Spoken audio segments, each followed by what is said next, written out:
28-year-old Jens Yule grew up in Santa Cruz, California. He moved to Knoxville with his wife and 4 children last February to be closer to their friends Mark and DeLacy Santini. I'm a carpenter, which I do everything from framing houses to custom tile work and furniture and pretty much anything that somebody wants done. Jens and his family live in the Park Ridge community in East Knoxville, a small, older neighborhood where people have been struggling for decades. But house by house, Jens has a dream of building a better life for the people in this area. My goal is to fix up the houses in the neighborhood and sell them to low to middle income families for an affordable price. There are lots of good, responsible people and families and stuff in the neighborhood, and they're the core. And they're the heart of this neighborhood, and it would be horrible for them to get pushed out. His current project is this 2,900 square foot house built in 1920. It was a crack house, and it was empty, and it was squatted in. There's some real cool freestyle poetry down in the basement about, trying to get off drugs and losing friends and family. Another part of Jens' dream is to get the families involved in the building process. I can't afford to pay them much, money-wise, but I can teach them how to do this stuff. And then maybe they can go and they can get a job with a contractor making more money. And that would be awesome.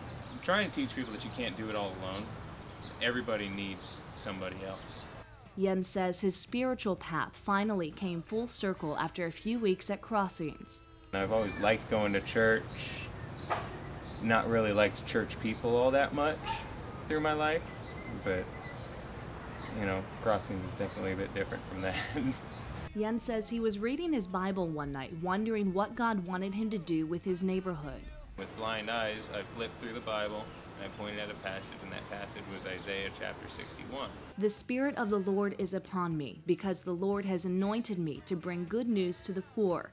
2 months later, Mark taught on that exact passage at Crossings, leaving Jens filled with questions. Is this scary or just weird or just coincidental or does it mean absolutely nothing? Maybe I am supposed to bind up the brokenhearted and comfort those who mourn. And that's exactly what Jens is doing throughout his community. I had one of my guys ask me if I could help him out with some money last night, and I was like, dude, I'm broke, but you can come up and share a meal.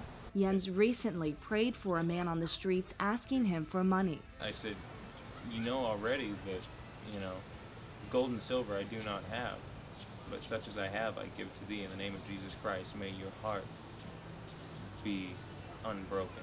While Jens is quick not to lift himself up, you can bet his neighbors all say he smells like Jesus. I think that the problem with Christianity is that there aren't enough people trying to be like Jesus. Jens takes comfort knowing that you can smell the aroma of Christ all throughout Crossings. If Jesus were here and going to church, I think he would go to Crossings. I was like, because it's the church that lets, tattooed, pierced freaks like me come in there. You want to grow a great big beard? Sure, nobody's going to give you a bad time about it. Can't you smell